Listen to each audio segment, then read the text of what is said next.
Hello friends, my name is Akhilesh Kanango and I welcome you all on my YouTube channel. Computer GK Hindi series के आज के इस video lecture में हम लोग सॉल्व करेंगे कंप्यूटर सॉफ्टवेयर पर आधारित कुछ महत्वपूर्ण प्रश्नों को। कंप्यूटर सॉफ्टवेयर के अंतर्गत आज हम सॉल्व करेंगे ऑपरेटिंग सिस्टम को। ये जो टॉपिक है फ्रेंड्स, कंप्यूटर सॉफ्टवेयर, ये कई सारी प्रतियोगी परीक्षाएं जैसे CPCT, SSC, banking, PO, UPSC, MPSC के लिए अत्यंत इंपॉर्टेंट टॉपिक है और इस पर आधारित कई सारे क्वेश्चन इन परीक्षाओं में पूछे गए हैं। फ्रेंड्स, आगे बढ़ने से पहले यदि आपने हमारा YouTube चैनल अभी तक सब्सक्राइब नहीं किया है तो इसे सब्सक्राइब करें तथा बेल आइकॉन को हिट करें ताकि आपको नए वीडियोस अपडेट के बारे में नोटिफिकेशन मिल जाए। तो चलिए फ्रेंड्स, हम लोग आगे बढ़ते हैं हमारे आज के पहले क्वेश्चन की ओर। सो इंपॉर्टेंट क्वेश्चन 1, ग्रुपवेयर होता है hardware, network, software, firmware. Groupware क्या होता है? देखिए, एक्चुअल में ये जो टर्मिनोलॉजी आपके सामने है यहां पर ग्रुपवेयर और ग्रुपवेयर के बारे में आपसे पूछा गया, ओके। और आपको जो ऑप्शन दिए हैं उन ऑप्शंस की सहायता से आपको इस क्वेश्चन का आंसर देना है। देखिए, हार्डवेयर बिल्कुल अलग चीज है। हार्डवेयर का मतलब होता है कि ऐसा कोई भौतिक संरचना वाला उपकरण जिसको आप छू सकते हैं, देख सकते हैं, जो फिजिकली एग्जिस्ट करता है, उसको हम हार्डवेयर कहते हैं। फर्मवेयर ऐसा सॉफ्टवेयर होता है जो बनाने वाली मैन्युफैक्चरिंग कंपनी द्वारा किसी चिप में डाल के आपको दिया जाता है। तो ये जो दोनों ऑप्शन है वो ग्रुपवेयर नहीं है, ओके। तो न तो फर्मवेयर को हम ग्रुपवेयर बोल सकते हैं और ना ही हार्डवेयर को हम ग्रुपवेयर बोल सकते हैं। नेटवर्क हार्डवेयर सॉफ्टवेयर के अलावा बिल्कुल ही डिफरेंट थिंग है, ओके। सो यहां पर नेटवर्क भी सही आंसर नहीं है। एक्चुअली ग्रुपवेयर का जो नाम है वो नाम है किसका? सॉफ्टवेयर का ही। हम सॉफ्टवेयर को ही ग्रुपवेयर के रूप में जान सकते हैं क्योंकि सॉफ्टवेयर एक से ज्यादा कई सारे प्रोग्राम्स को मिलाकर बनाया जाता है, डेवलप किया जाता है। इसलिए right answer is software. Groupware is a software, okay. Right answer is C. हम बढ़ते हैं हमारे अगले क्वेश्चन की ओर।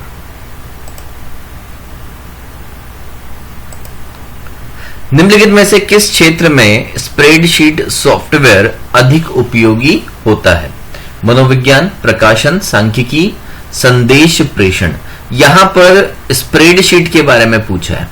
स्प्रेडशीट सॉफ्टवेयर जब भी आपके सामने आए, सबसे पहला हमारे माइंड में क्या बनना चाहिए? स्प्रेडशीट सॉफ्टवेयर मींस जहां डेटा को रो तथा कॉलम में व्यवस्थित किया जाता है और उस डेटा के ऊपर कई प्रकार के कई सारे फार्मूलाज हम अप्लाई कर सकते हैं। कई प्रकार की मैथमेटिकल प्रक्रियाएं हम लोग उस डेटा पर अप्लाई कर सकते हैं। तो अब आपको इन ऑप्शंस को देख के आंसर देना है कि इन चारों ऑप्शन में से कौन सा ऑप्शन स्प्रेडशीट के लिए अत्यंत उपयोगी साबित होगा, ओके। सो देखिए, अगर मैं ऑप्शंस की बात करूं तो क्या स्प्रेडशीट सॉफ्टवेयर का प्रयोग संदेश प्रेषण यानी मैसेज सेंडिंग के लिए होता है? नहीं, ओके। क्या हम इसका प्रयोग मनोविज्ञान के लिए करते हैं? नहीं। क्या प्रिंटिंग के लिए हम इसका प्रयोग करते हैं? नहीं। सांख्यिकी एक ऐसा टॉपिक है, एक ऐसा सब्जेक्ट है जिसका प्रयोग हम स्प्रेडशीट सॉफ्टवेयर सबसे ज्यादा सांख्यिकी के लिए उपयोगी साबित होता है क्योंकि सांख्यिकी में डेटा होता है और डेटा के ऊपर विभिन्न प्रकार के गणितीय प्रक्रियाएं और फार्मूले हमें अप्लाई करने होते हैं। So right answer is C. Spreadsheet software सांख्यिकी के सबसे करीबी या उपयोगी साबित हो सकता है। हम बढ़ते हैं हमारे अगले क्वेश्चन की ओर।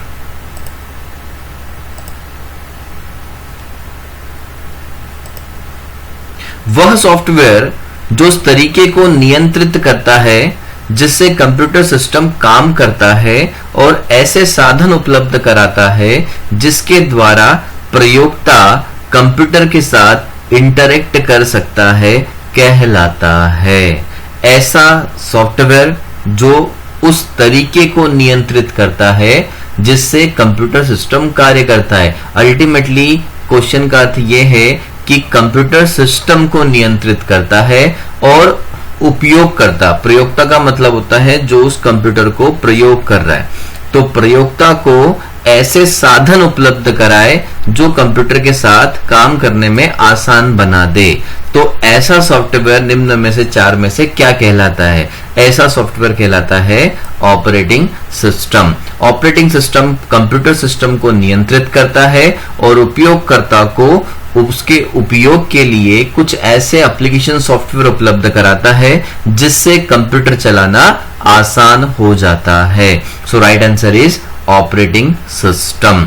देखिए क्वेश्चन को समझते ही हमें क्वेश्चन को, अगर कोई क्वेश्चन ज्यादा बड़ा है तो हमें उसको धीरे धीरे पढ़ना है, 2 बार पढ़ने की कोशिश करें। एक बार में अगर समझ में नहीं आ रहा है एक बार फिर से पढ़ें और कुछ खास खास बातें उस क्वेश्चन में से उठाना है। ऐसा पूरा क्वेश्चन पढ़ेंगे समझ में नहीं आएगा, कुछ खास बातें आपको ध्यान में रखनी है, उसको उठाना है। जैसे इन्होंने पूछा यहाँ पर सॉफ्टवेयर, ऐसा सॉफ्टवेयर जो नियंत्रित करता है, किसको नियंत्रित करता है? कंप्यूटर सिस्टम को नियंत्रित करता है। तो ऐसा एकमात्र ही सॉफ्टवेयर है and that software is operating system, जो आपके ओवरऑल कंप्यूटर को नियंत्रित करता है। यहीं से हमारा आंसर आ जाएगा। ओके और फिर आप एक और तरीका कर सकते हैं, इस क्वेश्चन में से कुछ बातें निकालने के बाद में आप ये भी देख सकते हैं कि ऑप्शंस कितने स्ट्रांग है, दूसरे जो ऑप्शंस हैं। तो यहां पर अगर आप चारों ऑप्शंस को देखेंगे तो वो चारों ऑप्शंस भी इतने स्ट्रांग नहीं है। ओके इसलिए राइट आंसर निकालना आपके लिए काफी आसान हो जाएगा।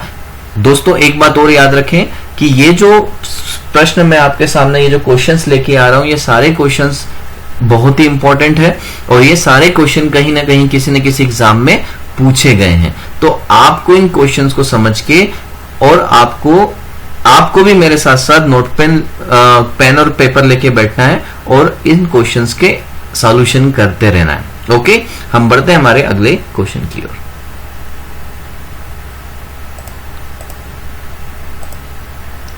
जब कंप्यूटर की मेन मेमोरी में एक से अधिक प्रोग्राम चलते हैं तो इस प्रक्रिया को क्या कहते हैं?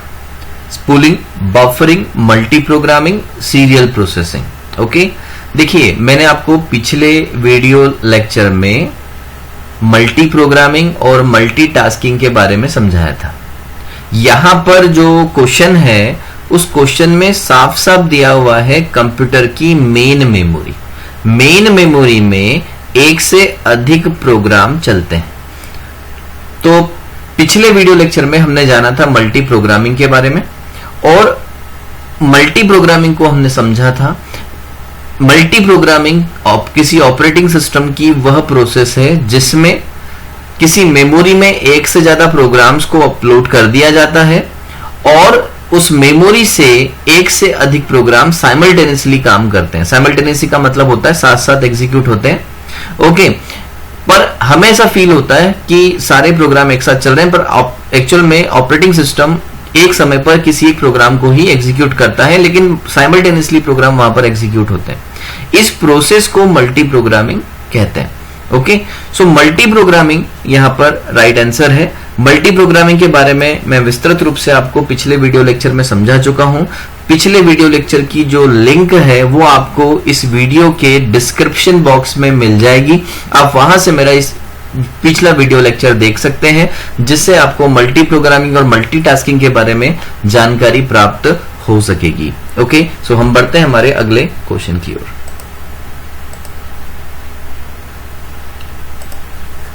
कौन सा ऑपरेटिंग सिस्टम एक साथ 2 या इससे अधिक टास्क को संपन्न करने में मदद करता है? सो सिमिलरली जैसे मैंने आपको बताया था मल्टी प्रोग्रामिंग और फिर मैंने आपको बताया था मल्टीटास्किंग के बारे में। सो यहां पर मल्टी प्रोग्रामिंग तो आपको समझ में आया कि जब एक ही मेमोरी में एक ही सीपीयू के द्वारा एक साथ एक से अधिक प्रोग्राम चले तो उसे हम मल्टी प्रोग्रामिंग कहेंगे।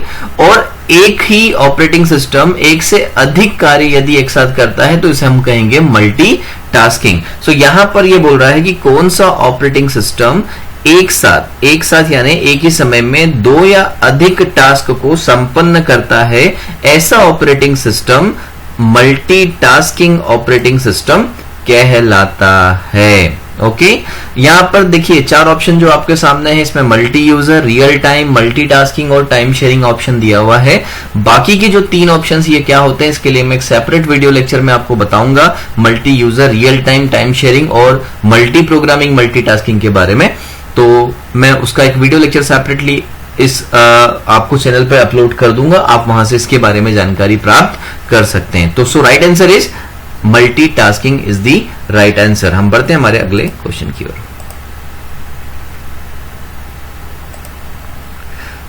कंप्यूटर स्वयं सोच नहीं सकता है और ना ही निर्णय दे सकता है। ओके, इस कार्य को संपन्न करने के लिए उसे प्रोग्राम की जरूरत पड़ती है। प्रोग्राम क्या है? ओके, देखिए आपका जो क्वेश्चन है वो सिर्फ ये है कि प्रोग्राम क्या है, लेकिन मैं आपको ये बार बार बोल रहा हूं कि क्वेश्चन बड़ा सिंपल रहता है, लेकिन उसे बार बार घुमा के पूछा जाता है। कई बार उस क्वेश्चन को पूरी तरीके से बदल के आपके सामने रख दिया जाता है। यहां पर जो क्वेश्चन आपका है वो सिर्फ सिंपली पूछना जाता है प्रोग्राम किसे कहते हैं। तो प्रोग्राम क्या है? प्रोग्राम सूचनाओं का समूह है, प्रोग्राम कार्यक्रम की रूपरेखा है, प्रोग्राम कंप्यूटर चलाने के तौर तरीके हैं, या फिर क्रमवार सजे निर्देशों का एक सेट मतलब समूह जो प्रॉब्लम को हल करने के लिए कंप्यूटर का मार्गदर्शन करता है।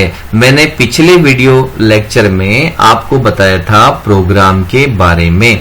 प्रोग्राम क्रमवार लिखे गए निर्देशों का एक समूह होता है।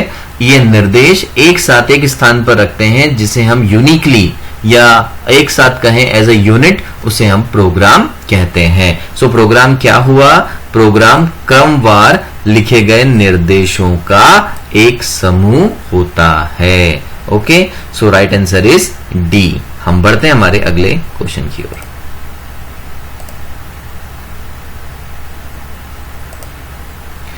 (4GL) किसका शॉर्ट रूप है? 4GL। तो देखिए, अगर आप कॉपी पेन लेके बैठे हैं, आप इसका फुल फॉर्म लिख लीजिए। 4GL का पूरा विस्तृत रूप क्या होता है?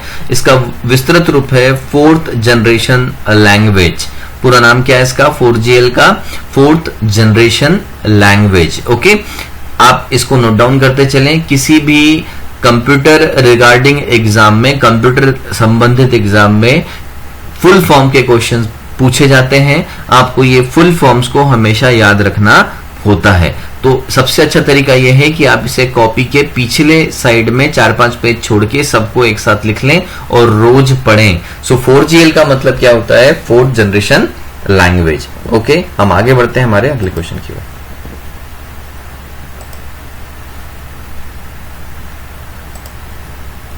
सबसे जनप्रिय 16 बिट ऑपरेटिंग सिस्टम निम्न में से कौन सा है?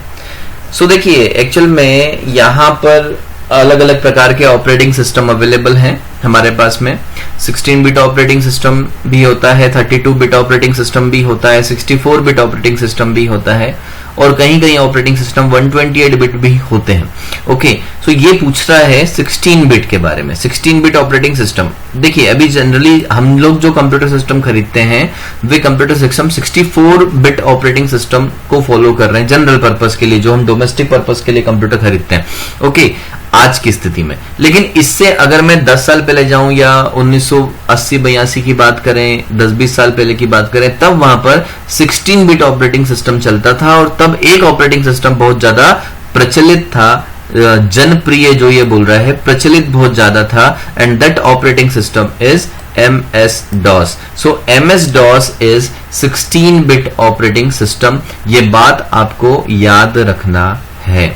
ओके, सो आपको एक बात यहाँ पर इंपॉर्टेंट पॉइंट बना के लिख लें कि MS-DOS जो है वो 16 बिट ऑपरेटिंग सिस्टम है। अब देखें, एक्चुअल में आप लोग कौन सा ऑपरेटिंग सिस्टम यूज कर रहे हैं? मे भी पॉसिबल कि हम लोग हो सकता है विंडोज यूज कर रहे हैं। सो विंडोज के जो पिछले वर्जन थे, यानी विंडोज के पहले के जो वर्जन है, यानी XP की बात करें, ओके, और आपका विंडोज का 7 की बात करें, तो ये जो वर्जन है ये 32 बिट ऑपरेटिंग सिस्टम और 7 दोनों में आता था, 64 में भी आता था। सो ये दोनों ये 32 बिट में आते थे, लेकिन अभी जो बाद में जो ऑपरेटिंग सिस्टम आए जैसे विंडोज 8, विंडोज 8.1, विंडोज 10, ये सारे के सारे 64 बिट ऑपरेटिंग सिस्टम में आते हैं। सो 16 बिट ऑपरेटिंग सिस्टम आजकल बंद हो गया है, डॉस हम लोग यूज नहीं करते हैं, बिल्ट इन आता है ये हमारे विंडोज ऑपरेटिंग सिस्टम के साथ में। Okay, so right answer is MS DOS.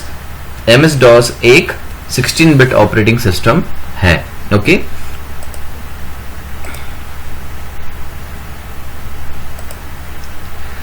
DOS का पूरा नाम क्या है? बहुत सरल क्वेश्चन है, सिंपल क्वेश्चन है, आपको याद है डॉस का पूरा नाम क्या है? डॉस का पूरा नाम मैंने बताया था डिस्क ऑपरेटिंग सिस्टम। सो डॉस का पूरा नाम क्या हुआ? डॉस का पूरा नाम है डिस्क ऑपरेटिंग सिस्टम। ओके, और डॉस को किसने बनाया था? डॉस को बनाया था माइक्रोसॉफ्ट कॉर्पोरेशन ने, इसलिए हम इसे एमएस डॉस कहते हैं। सो माइक्रोसॉफ्ट डिस्क ऑपरेटिंग सिस्टम इसका वैसे पूरा नाम है। इसको ये एक प्रकार का सिंगल यूजर ऑपरेटिंग सिस्टम है, टोटली कमांड बेस्ड है। कमांड बेस्ड का मतलब है कि आपको इसमें कोई भी काम करना है तो आपको कंसोल पर कमांड देकर वो काम आप कर सकते थे। ये ग्राफिकल यूजर इंटरफेस को सपोर्ट नहीं करने वाला एक ऑपरेटिंग सिस्टम था। यह माइक्रोसॉफ्ट का पहला ऑपरेटिंग सिस्टम था। ओके, सो हम आगे बढ़ते हैं हमारे अगले क्वेश्चन की ओर।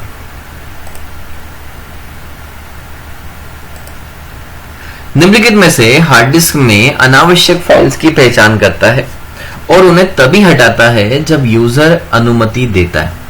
सो निम्न में से चारों में से कौन सा ऐसा प्रोग्राम है जो हार्ड डिस्क में अनावश्यक, अनावश्यक का मतलब है अनयूज्ड फाइल जिनका प्रयोग नहीं हो रहा है, और उन्हें हटाता भी है। हटाता है मतलब उनको हटा देता है, जब हम यूजर इसके बारे में परमिशन देगा तब उन्हें हटा देगा। तो ऐसा कौन सा इन चारों में से ऑप्शन आएगा? तो देखें, बैकअप तो बैकअप लेने के काम में आता है, फाइल कंप्रेशन फाइल का साइज थोड़ा छोटा करता है, थोड़ा छोटा, और अनइंस्टॉल प्रोग्राम प्रोग्राम को हटाता है। डिस्क में अनावश्यक फाइल्स की पहचान नहीं करता, वो इंस्टॉल किए गए प्रोग्राम को अनइंस्टॉल करता है। तो ये ऑप्शन भी नहीं आएगा। Right answer is disc cleanup. Disc cleanup is the utility software, and ये जो सॉफ्टवेयर है ये हार्ड डिस्क में अनावश्यक यानी अनयूज्ड फाइल्स को ढूंढकर उनको क्लीन करता है, रिमूव करने का कार्य करता है अगर यूजर इसकी परमिशन देता है। ओके, सो डिस्क क्लीनअप राइट आंसर आएगा। हम आगे बढ़ते हैं हमारे अगले क्वेश्चन की ओर। माइक्रोसॉफ्ट ऑफिस किस प्रकार का सॉफ्टवेयर है? आपके सामने चार ऑप्शन है। Closed source software, open source software, database management system, utility software. Microsoft office basically is a collection of multiple various softwares. वो एक प्रकार का पैकेज है जिसको हम बोल सकते हैं, जिसमें एक से ज्यादा सॉफ्टवेयर्स होते हैं। ओके, माइक्रोसॉफ्ट ऑफिस माइक्रोसॉफ्ट का प्रोडक्ट है। किसका प्रोडक्ट है? माइक्रोसॉफ्ट का। और मैं आपको बार बार, मैंने मेरे पिछले वीडियो लेक्चर्स में भी ये बात बोली है कि माइक्रोसॉफ्ट का कोई भी प्रोडक्ट ओपन सोर्स नहीं है। ओपन सोर्स का मतलब भी मैं मेरे पिछले वीडियो लेक्चर्स में आपको बता चुका हूं। यदि आपने अभी तक मेरे पिछले वीडियो लेक्चर्स नहीं देखे हैं, सो इस वीडियो की डिस्क्रिप्शन में मैं उन पिछले वीडियो के बारे में लिंक दूंगा। आप चाहे तो उस लिंक पर क्लिक कर पिछले वीडियो लेक्चर्स देख सकते हैं। वहां पर मैं ओपन सोर्स के बारे में बतला चुका हूं। सो ओपन सोर्स सॉफ्टवेयर नहीं है Microsoft office. Okay, Microsoft office न कि डेटाबेस सॉफ्टवेयर है, बिकॉज क्योंकि वो एक अकेला सॉफ्टवेयर नहीं है, उसके अंदर कई प्रकार के सॉफ्टवेयर हैं, जैसे वर्ड, एक्सेल, पावर पॉइंट, ये अलग अलग काम करते हैं, इसलिए हम इसे डेटाबेस मैनेजमेंट के लिए यूज नहीं करते। हाँ, उसमें एक सॉफ्टवेयर होता है एमएस एक्सेस जो डीबीएमएस का काम करता है। यहां पर यूटिलिटी सॉफ्टवेयर भी नहीं है, वो एक प्रकार का इसके अंतर्गत आने वाले सारे के सारे सॉफ्टवेयर एप्लीकेशन सॉफ्टवेयर हैं। सो वे यूटिलिटी सॉफ्टवेयर नहीं है। ओके, सो यहां पर आएगा right answer is closed source software. Closed source का मतलब आप समझते हैं, इस सॉफ्टवेयर का उपयोग करने के लिए हमें पेमेंट करना होगा, ये फ्रीली अवेलेबल नहीं है और ना ही हमें इसका सोर्स कोड प्राप्त होगा। ओके, तो इस बात को आप ध्यान से समझ लें। सो Microsoft office is closed source software. हम बढ़ते हैं हमारे अगले क्वेश्चन की ओर। निम्नलिखित में से कौन सा प्रोग्राम फाइल्स के साइज को कम कर देता है ताकि यह डिस्क पर कम स्पेस ले? निम्न में से कौन सा ऐसा प्रोग्राम है जो ये काम करता है? फाइल के एक्चुअल साइज को थोड़ा सा कम कर देगा, जिससे ये डिस्क पर जो इसकी स्पेस है वो कम लेता है, फाइल के साइज को कम कर देता है। इंपॉर्टेंट पॉइंट निकालना है आपको। इंपॉर्टेंट फाइल पॉइंट ये है कि ये फाइल के साइज को कम कर देता है। चारों ऑप्शन ले लें। चारों ऑप्शन में से देखें, आप जब आपको अगर क्वेश्चन समझ में आ जाए बहुत अच्छी बात है, नहीं समझ में आए तो आप ऑप्शंस पे जाएं। ऑप्शन में से गलत ऑप्शन अलग करना स्टार्ट करें। जब आप गलत ऑप्शन स्टार्ट करेंगे करना, तब सही ऑप्शन आपके सामने ऑटोमेटिकली आ जाएगा। तो यहां देखिए, क्या वर्ड प्रोसेसर ये काम करता है? नहीं। वर्ड प्रोसेसर डॉक्यूमेंट्स का निर्माण करता है, दस्तावेज बनाता है, वो ये कार्य नहीं करता। क्या स्प्रेडशीट ये काम करती है? नहीं। स्प्रेडशीट के अंदर हम डेटा को रो तथा कॉलम में स्टोर करते हैं और उस पर फार्मूले और गणितीय प्रक्रियाएं अप्लाई कर सकते हैं। सांख्यिकीय से रिलेटेड ऑपरेशंस हम स्प्रेडशीट में करते हैं, लेकिन डिस्क स्पेस कम नहीं करता है। क्या एंटीवायरस ये काम करता है? नहीं। एंटीवायरस वायरस को दूर करने के लिए बनाया गया यूटिलिटी सॉफ्टवेयर होता है, वो भी ये कार्य नहीं करता है। So right answer is WinZip. सो बड़ा सरल हो जाता है। देखिए, अगर आपको क्वेश्चन समझ में नहीं आ रहा है तो आप ऑप्शंस के थ्रू सही उत्तर निकालने की कोशिश करें। आप जैसे जैसे गलत निकालते जाएंगे, सही उत्तर आपके सामने आता जाएगा। ओके, तो हम बढ़ते हैं हमारे अगले क्वेश्चन की ओर। यहां पर विनजिप के बारे में मैं आपको थोड़ा सा इंट्रोडक्शन दे दूं। विनजिप एक प्रकार का सॉफ्टवेयर है जो फाइल्स के आकार को कम करता है। दैट मीन्स ये जो सॉफ्टवेयर है ये फाइल कंप्रेशन का मतलब होता है साइज को छोटा करना, कंप्रेस करने के कार्य के लिए सॉफ्टवेयर का प्रयोग किया जाता है। आपको ये पॉइंट याद रखना है। ओके, हम बढ़ते हैं हमारे अगले क्वेश्चन की ओर। सो हमारा अगला क्वेश्चन है,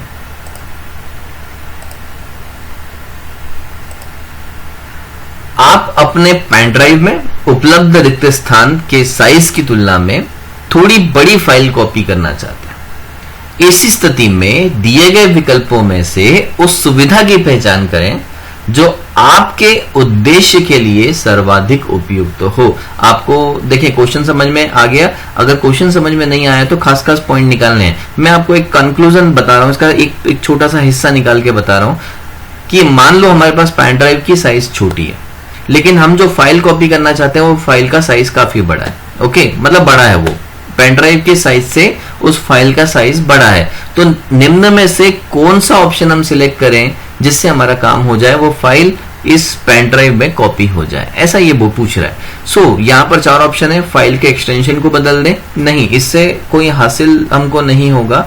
फाइल के एक्सटेंशन को बदलने से साइज कम नहीं होती है। अपने डेस्कटॉप को क्लीन कर दें, इससे क्या होगा, डेस्कटॉप को क्लीन करने से फाइल का कोई लेना देना है नहीं।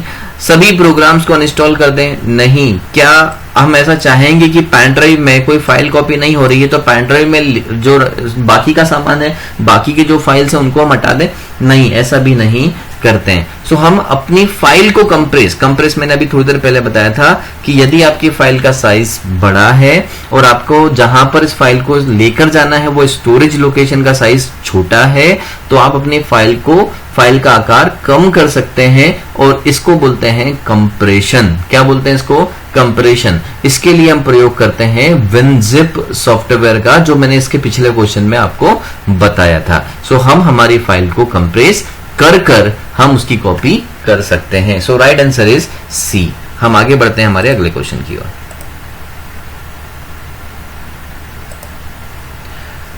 सोर्स कोड को ऑब्जेक्ट कोड में परिवर्तित करना कहलाता है कंपाइलिंग, डिबगिंग, ग्राइंडिंग, एग्जीक्यूटिंग। देखें, यहां पर ये जो सेंटेंस है, ये सेंटेंस मैं मेरे पिछले वीडियो लेक्चर्स में कई बार आपके सामने बोल चुका हूं। हमने बात की थी पिछले वीडियो लेक्चर्स में लैंग्वेज अनुवादक, लैंग्वेज ट्रांसलेटर्स के बारे में। लैंग्वेज ट्रांसलेटर में हमने बात की थी कंपाइलर, इंटरप्रेटर और असेंबलर के बारे में। ये तीनों चीजें मैं समझा चुका हूं मेरे पिछले वीडियो लेक्चर में। यदि आपने वो लेक्चर नहीं देखे हैं, आप प्लीज उन्हें देखें, तब आपको यहां पर समझ में आ जाएगा। लिंक इस वीडियो के डिस्क्रिप्शन में है। ओके, सो ये बोल रहा है कि सोर्स कोड को ऑब्जेक्ट कोड में बदलना है। तो मैंने आपको बताया था कंपाइलर और इंटरप्रेटर के बारे में। कंपाइलर जो है वो सोर्स कोड को सबसे पहले चेक करके ऑब्जेक्ट कोड में कन्वर्ट करता है और ऑब्जेक्ट कोड को फिर मशीन कोड में कन्वर्ट किया जाता है, जबकि इंटरप्रेटर सोर्स कोड की एक लाइन उठाता है, रेखा उठाता है, एक स्टेटमेंट उठाता है और उसे वो डायरेक्टली मशीन कोड में कन्वर्ट करता है चेक करके। सो यहां पर सोर्स कोड को ऑब्जेक्ट कोड में, यानी सोर्स कोड को ऑब्जेक्ट कोड में बदलना, परिवर्तन करना कौन करता है? कंपाइलर। और इस प्रोसेस को हम क्या बोलेंगे? इस प्रोसेस को हम बोलेंगे कंपाइलिंग। क्या बोलेंगे इस प्रोसेस को? कंपाइलिंग। सोर्स कोड को ऑब्जेक्ट कोड में परिवर्तित करना कहलाता है कंपाइलिंग। हम बढ़ते हैं हमारे अगले क्वेश्चन की ओर।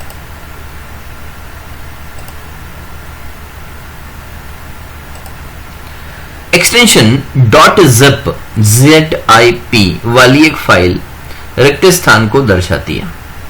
एक फोल्डर, एक बैकअप फाइल, एक कंप्रेस्ड फाइल, एक पोर्टेबल फाइल। देखें ये .zip, ये जो आपको एक्सटेंशन दिख रहा है, ये एक्सटेंशन है WinZip सॉफ्टवेयर की फाइल्स का।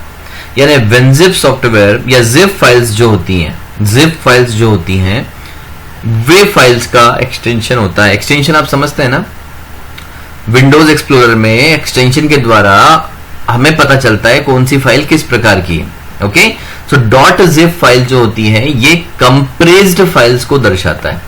किस प्रकार की फाइलों को दर्शाता है? कंप्रेस्ड। कंप्रेस्ड फाइल का मतलब होता है ऐसी फाइलें जिनका आकार छोटा किया गया है, और इसके लिए जो सॉफ्टवेयर प्रयुक्त होता है उसको हम क्या बोल रहे हैं? WinZip। ऐसे और भी सॉफ्टवेयर आते हैं, लेकिन बेसिकली जो फेमस सॉफ्टवेयर उसका नाम क्या है? WinZip software. So zip extension वाली फाइल किसे दर्शाती है? एक कंप्रेस्ड फाइल को दर्शाती है। राइट आंसर इज सी, एक कंप्रेस्ड फाइल। आपको ये चीज याद रखनी है। ओके, हम आगे बढ़ते हैं हमारे अगले क्वेश्चन की ओर।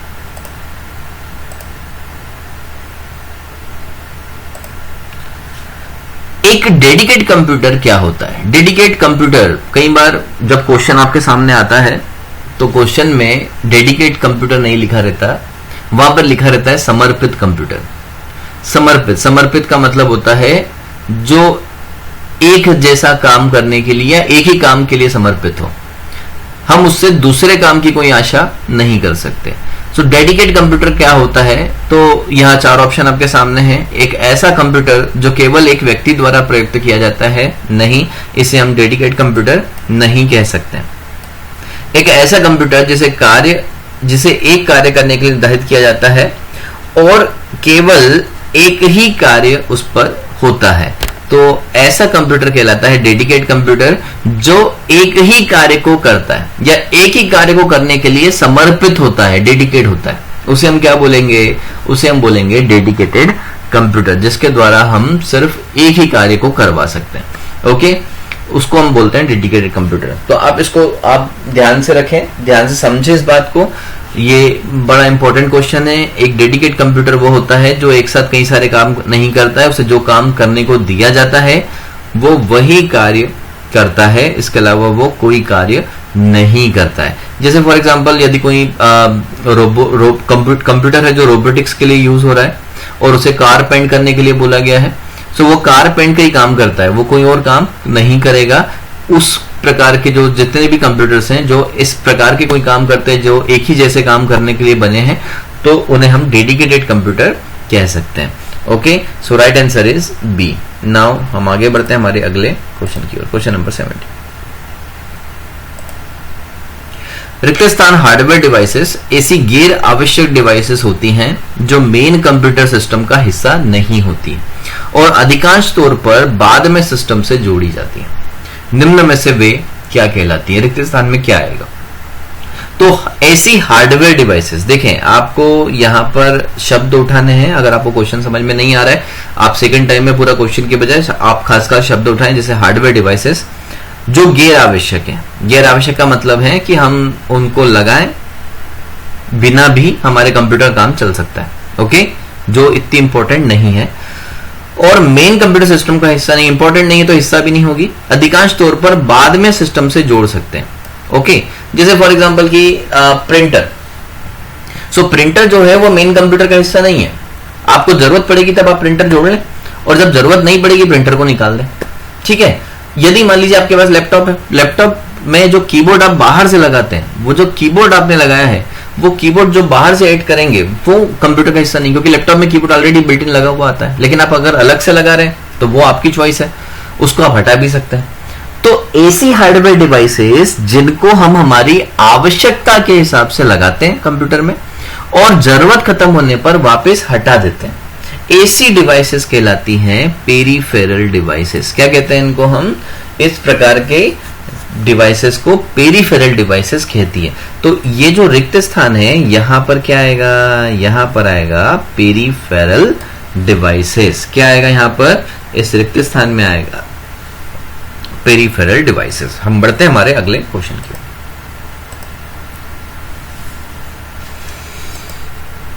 एक कंप्यूटर का रिक्त स्थान डेटा और टाइम बनाए रखने के लिए रियल टाइम क्लॉक को नियंत्रित करता है। BIOS, CMOS chip, SCSI, ID।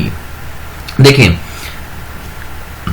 Computer की जो बूटिंग प्रोसेस है, उस बूटिंग प्रोसेस को एग्जीक्यूट करता है बायोस। ओके, लेकिन आप कंफ्यूज मत होना, ये जो क्वेश्चन है इसका बायोस से संबंध नहीं है। बायोस बूटिंग प्रोसेस करता है, बायोस कंप्यूटर का डेटा और टाइम को मेंटेन नहीं करता है। सो यहां पर राइट आंसर बायोस नहीं है। ओके, यहां पर जो डेटा और समय की जो बात हो रही है, इसको जो मेंटेन करता है, डेटा को और कंप्यूटर के जो समय को मेंटेन करता है, ओके, उसके लिए हम डिपेंडेबल है सीमोस चिप पर। सीमोस चिप जो है ये मदरबोर्ड पर एक हिस्सा होता है, जो बैटरी हम बोलते हैं सीमोस बैटरी और सीमोस चिप। तो ये जो है पार्ट, ये कंप्यूटर का पार्ट डेटा और टाइम को बनाए रखने के लिए रियल टाइम क्लॉक को नियंत्रित करता है। ओके, सो बायोस और सीमोस, हम इस क्वेश्चन को देखकर राइट आंसर लगाने वाले थे बायोस। ओके, लेकिन बायोस यहां पर नहीं आएगा। ये डेटा और टाइम का जब भी कोई क्वेश्चन आएगा उसको मेंटेन और मैनेज कौन करता है? CMOS chip. ओके, हम बढ़ते हैं हमारे अगले क्वेश्चन की।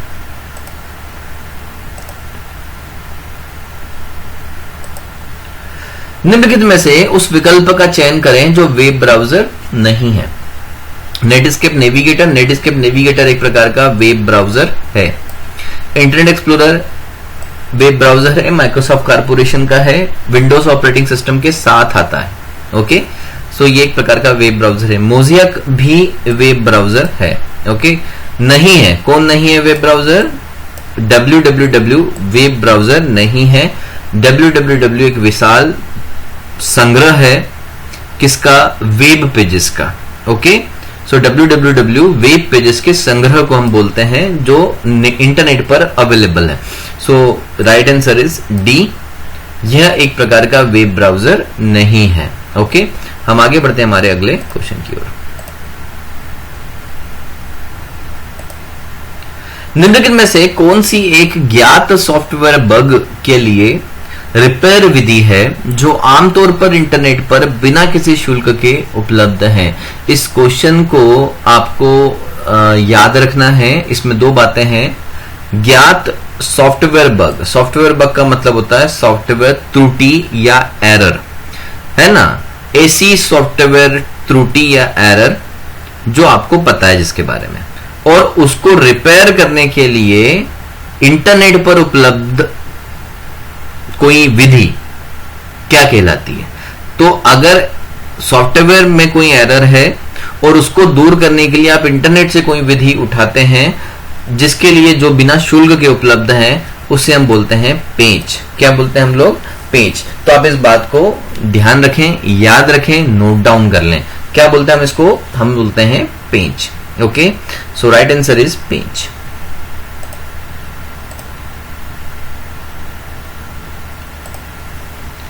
सिस्टम टाइम डेट सेट नहीं होने की त्रुटि के लिए संभावित कारण क्या है? सीमोस बैटरी त्रुटि, ऑपरेटिंग सिस्टम त्रुटि, रैम त्रुटि, रोम त्रुटि। देखें, मैंने आपको अभी पिछले क्वेश्चन में बताया था सिस्टम का डेट और टाइम का जब भी क्वेश्चन आएगा इसका संबंध होगा सीमोस से। तो तो यहां पर ये बोल रहा है कि अगर इनसे जुड़ी हुई सेट नहीं होता है, कई बार क्या होता है सिस्टम का टाइम बार बार पीछे चले जाता है, कई बार सिस्टम का टाइम सेट नहीं होता है। ओके, सो इस प्रकार की अगर एरर आ रही है, त्रुटि आ रही है, तो वो किससे संबंधित है? वो संबंधित है सिमोस से, क्योंकि टाइम और डेट का सारा जो मैनेजमेंट है वो किसके पास है? प्रबंध किसके पास है? वो है सिमोस चिप के पास में। सो ये जो एरर है ये भी किससे संबंधित होगी? सिमोस बैटरी से संबंधित होगी। ओके, हम आगे बढ़ते हैं हमारे अगले क्वेश्चन की ओर।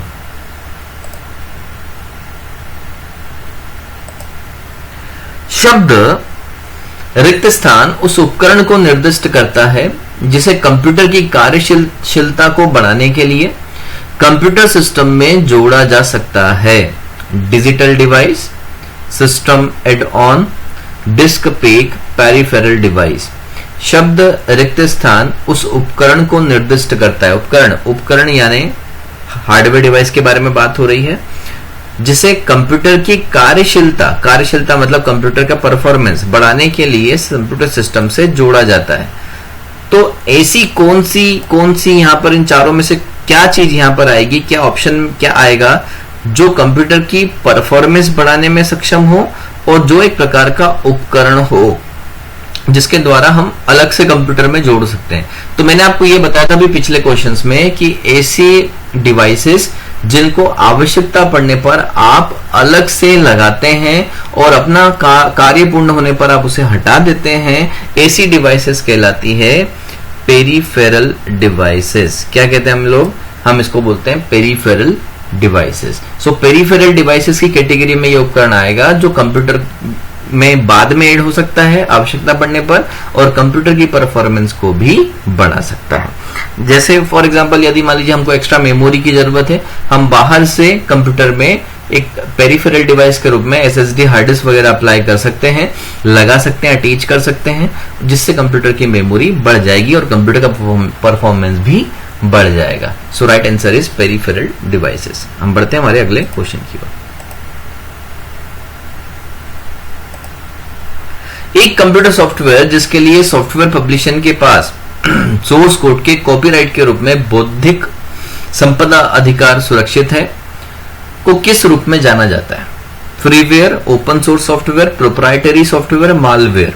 देखें क्वेश्चन जो समझ में अगर आपको आ गया अच्छी बात है, अगर समझ में नहीं आया है तो इसको थोड़ा सा ध्यान से समझना है हम लोगों को।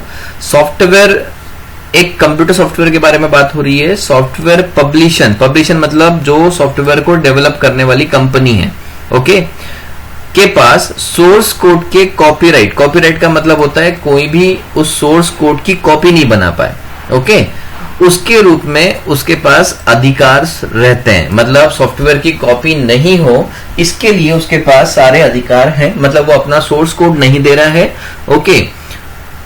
उसे किस प्रकार से जान सकते हैं? इस प्रकार के सॉफ्टवेयर क्या कहलाते हैं? क्या इस प्रकार के सॉफ्टवेयर फ्रीवेयर कहलाते हैं? नहीं, फ्रीवेयर में सॉफ्टवेयर अवेलेबल होता है, ओके। फ्रीवेयर का मतलब होता है सॉफ्टवेयर में आपको सोर्स नहीं मिलेगा, उसका सोर्स कोड नहीं मिलता है, लेकिन सॉफ्टवेयर फ्रीली अवेलेबल है, आप डाउनलोड करके अपना काम कर सकते हैं। ओपन सोर्स का मतलब होता है कि open source software freely available है, लेकिन उसके साथ साथ आप उसमें आपको सोर्स कोड भी मिलेगा और सोर्स कोड में आप मॉडिफिकेशन बदलाव करके उसका पुनर्निर्माण भी कर सकते हैं, ओके। प्रोप्राइटरी सॉफ्टवेयर वे होते हैं जिसका मालिक होता है और जो सॉफ्टवेयर के कॉपीराइट का उल्लंघन करने आपको नहीं देगा, यानी उसके पास उसके कॉपीराइट को लेकर सारे अधिकार सुरक्षित होंगे। यही तो वो पूछ रहा है। इसका मतलब है प्रोप्राइटरी सॉफ्टवेयर वे सॉफ्टवेयर होते हैं जो सॉफ्टवेयर डेवलपर जिस कंपनी ने उसको बनाया है उस कंपनी के पास में उस प्रकार के सॉफ्टवेयर के सारे कॉपीराइट नियम और कानून जो है वो सुरक्षित रहते हैं, ताकि कोई भी उनके नियमों का कॉपीराइट का उल्लंघन ना कर पाए। कॉपीराइट का मतलब आप समझ रहे होंगे ना, सॉफ्टवेयर की डुप्लीकेट पायरेसी ना हो पाए, ओके।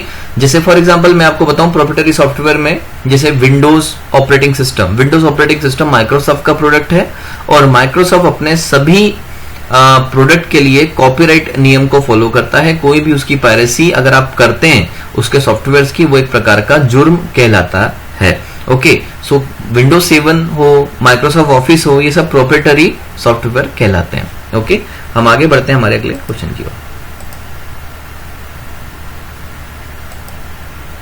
ऑपरेटिंग सिस्टम शब्दावलियों में वीएफएस किसका संक्षिप्त नाम है? Virtual file stack, volatile file system, virtual file syntax, virtual file system. देखें यहां पर आपको वीएफएस पूछा है ऑपरेटिंग सिस्टम की शब्दावलियों में। सो वीएफएस का जो पूरा नाम है वो है virtual file system. Right answer is D. इसको आप नोट डाउन कर लें, लिख लें, virtual file system is the full form of VFS. Okay, हम बढ़ते हैं हमारे अगले क्वेश्चन की ओर।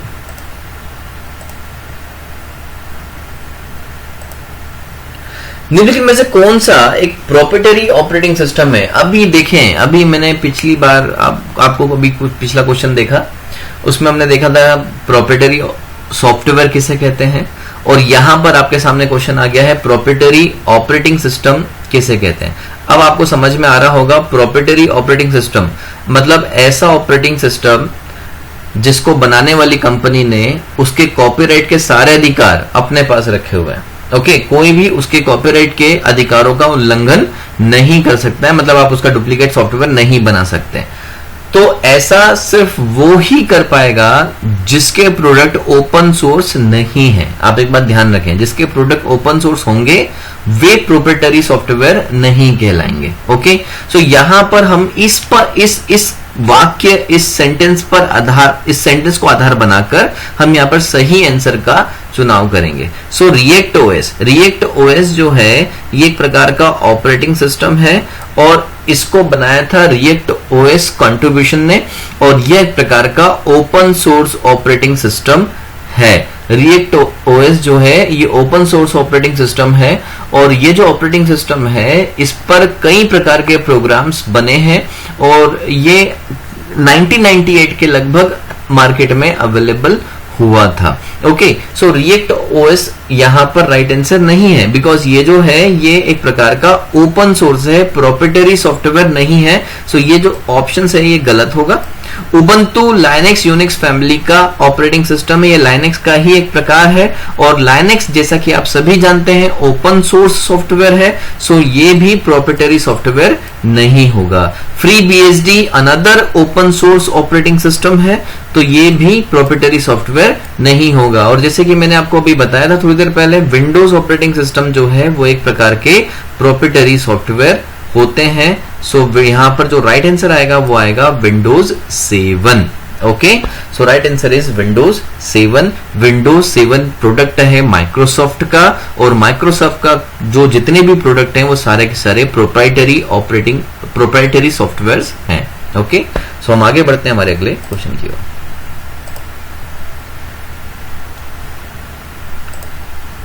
वॉशिंग मशीन का वॉशिंग प्रोग्राम निम्नलिखित में से किसके तहत वर्गीकृत किया जा सकता है? ब्लॉकवेयर, बायोस, फर्मवेयर, मॉलवेयर। देखिए वॉशिंग मशीन, जब आप कोई वॉशिंग मशीन चलाते हैं सो वॉशिंग मशीन 30 सेकंड चलती है, या जितना भी समय आप 30 मिनट या 20 मिनट का जो समय आप टाइमर लगाते हैं, और वो टाइमर चलता है। टाइमर के बाद उसको पता चल जाता है कि इतनी देर कपड़े धोना है और इतनी देर उसको कपड़े सुखाना है। ऑटोमेटिक आजकल सारा काम हो गया। सो ये ऑटोमेशन कहां से आ रहा है? ये ऑटोमेशन आ रहा है बाय प्रोग्राम, बाय सॉफ्टवेयर। तो वॉशिंग मशीन में जो प्रोग्राम होता है, जो सॉफ्टवेयर होता है, वो सॉफ्टवेयर निम्न में से किस प्रकार का सॉफ्टवेयर है, ये आपको आंसर देना है। तो देखें वॉशिंग मशीन में जो प्रोग्राम डला है वो प्रोग्राम हमने डाला है? नहीं, वो प्रोग्राम कहां से आया है? जिसने वॉशिंग मशीन बनाई है उसी कंपनी ने वो प्रोग्राम डाल के दिया है। दैट मीन्स वॉशिंग मशीन एक प्रकार की मशीन है और उसमें एक चिप है, चिप के अंदर प्रोग्राम मैन्युफैक्चरर ने डाला है। ऐसे प्रोग्राम जो मैन्युफैक्चरिंग के समय ही डिवाइसेस में डाल दिए जाते हैं, ऐसे प्रोग्राम्स कहलाते हैं फर्मवेयर। कैसे प्रोग्राम, ऐसे प्रोग्राम क्या कहलाएंगे? इनको हम क्या बोलेंगे? ये कहलाते हैं फर्मवेयर प्रोग्राम। सो वॉशिंग मशीन का जो वॉशिंग प्रोग्राम है वो एक प्रकार से फर्मवेयर प्रोग्राम कहलाएगा। ओके, हम बढ़ते हैं हमारे अगले क्वेश्चन की ओर।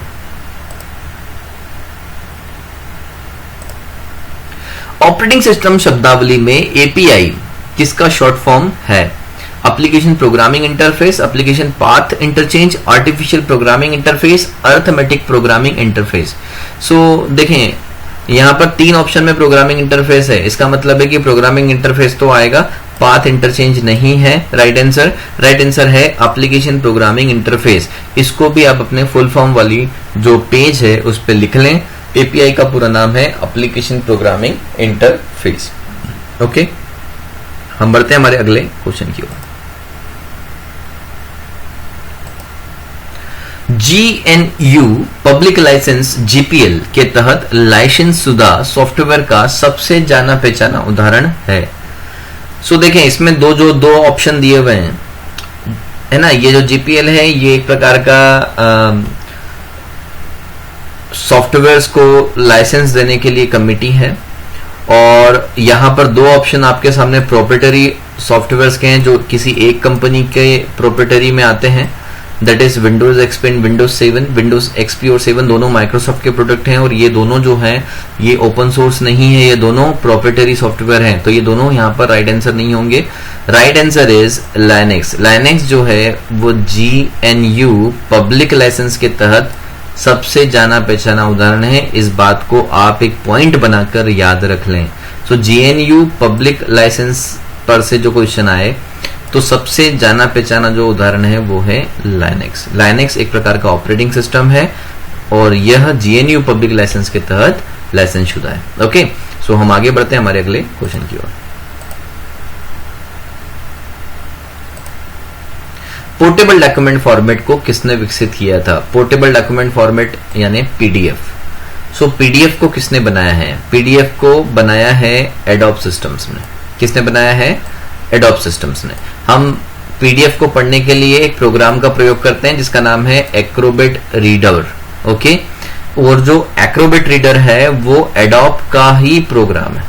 सो PDF को डेवलप किसने किया है? एडोब सिस्टम ने। एडोब एक बहुत बड़ी कंपनी है, और इस कंपनी ने इस पोर्टेबल डॉक्यूमेंट फॉर्मेट को बनाया। PDF की सबसे अच्छी विशेषता यह है कि PDF जिस फाइल का आप बना देते हैं उस फाइल में कोई भी एडिट या बदलाव नहीं किया जा सकता है।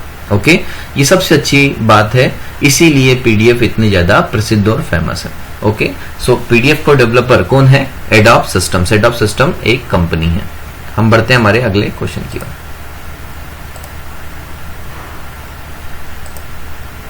निम्नलिखित विकल्पों में से कौन सा चलने वाले सभी कार्यक्रमों को सेव करने के बाद कंप्यूटर को लो पावर बोर्ड में रखता है और विंडोज को हार्ड ड्राइव में खोलता है? Hibernate, slip, restart, log of. देखें, यहां पर आपको जो क्वेश्चन है उस क्वेश्चन में hibernate, slip, restart, log of के बारे में है। इन चारों के बारे में मैं डिटेल में आपको पढ़ा चुका हूं मेरे पिछले वीडियो लेक्चर्स में। यदि आपने मेरे वो वीडियो लेक्चर्स नहीं देखे हैं तो लिंक आपको डिस्क्रिप्शन में है, आप वो उस पर क्लिक करके वीडियो लेक्चर्स देख सकते हैं, जहां पर मैंने हाइबरनेट, स्लिप और लॉग ऑफ स्विच यूजर के बीच में डिफरेंसेस बताए हैं। सो यहां पर आपको बताया है कि कौन सा कार्यक्रम जो है उसको लो पावर में रखता है और विंडोज को हार्ड ड्राइव में सेव कर देता है। ओके, तो ऐसा जो सॉफ्टवेयर है, ऐसा जो प्रोग्राम है जो ये कार्य करता है, देखें अंतर देखें। रीस्टार्ट आपके कंप्यूटर को रीस्टार्ट कर देगा। लॉग ऑफ विकल्प के द्वारा आप जिस अकाउंट से लॉगिन हुए हैं उस अकाउंट में एक्टिव प्रोग्राम्स को बंद करके आप उस अकाउंट से बाहर आ जाएंगे, that is log of. So log of ये काम नहीं करता लो पावर वाला। या तो यहां पर स्लिप आएगा या हाइबरनेट आएगा। स्लिप में क्या होता है? स्लिप में आपका कंप्यूटर चलता रहता है और जो भी प्रोग्राम है वो हार्ड डिस्क में सेव नहीं होता है, वो रैम में ही रहता है। ओके, यहां पर आपको बोला है हार्ड ड्राइव। क्या बोला है यहां पर? हार्ड ड्राइव, यानी स्लिप भी नहीं आएगा। So right answer is hibernate. So hibernate में क्या होता है? विंडोज को हार्ड ड्राइव में, यानी जो सेशन के रूप में मैंने बताया था आपको, सेशन के रूप में जो भी आपका सेशन चल रहा है उसको हार्ड ड्राइव में सेव कर देता है। अब जब भी आप कंप्यूटर अगली बार स्टार्ट करेंगे आपको वही सेशन हार्ड ड्राइव से उठाकर आपके सामने रख दिया जाता है। ये काम कौन करता है? हाइबरनेट। अगर आपको और डिटेल में देखना है तो आप मेरे पिछले वीडियो लेक्चर्स में जाकर देख सकते हैं। ओके, सो ये हमारा आज का वीडियो लेक्चर था, और CPCT के लिए और अन्य प्रतियोगी परीक्षाओं के लिए हमारी ऑनलाइन बैच स्टार्ट हो रही है। रजिस्ट्रेशन लिंक आपको डिस्क्रिप्शन में दी गई है, आप रजिस्ट्रेशन फॉर्म भरकर इस बैच का पार्ट बन सकते हैं। जिसमें आपको सीपीसीटी और अन्य प्रतियोगी परीक्षाओं के बारे में संपूर्ण तैयारी करवाई जाएगी ऑनलाइन। ओके, जिसमें computer theory, MS office, reasoning, test series वगैरह सारा होगा। इसके लिए रजिस्ट्रेशन लिंक आपको डिस्क्रिप्शन में दी गई है, उस पर क्लिक करें और रजिस्टर करें जल्दी से जल्दी। यदि आपको ये हमारा वीडियो पसंद आया है, इसे लाइक करें, शेयर करें, और अगर आपको कोई डाउट है आप प्लीज कमेंट करें ताकि मैं आपके सवालों का आंसर दे पाऊं। और चैनल यदि आपने अभी तक सब्सक्राइब नहीं किया है तो चैनल को भी सब्सक्राइब करें और बेल आइकॉन को हिट करें ताकि जब भी मैं कोई नया वीडियो अपलोड करूं तो आपको उस वीडियो से रिलेटेड नोटिफिकेशन प्राप्त हो सके। तो ये हमारा आज का वीडियो लेक्चर था। आई होप आपको समझ में आया होगा और आई होप ये आपके लिए काफी हेल्पफुल साबित होगा। ओके, हम मिलते हैं हमारे अगले वीडियो लेक्चर में, तब तक के लिए बाय बाय।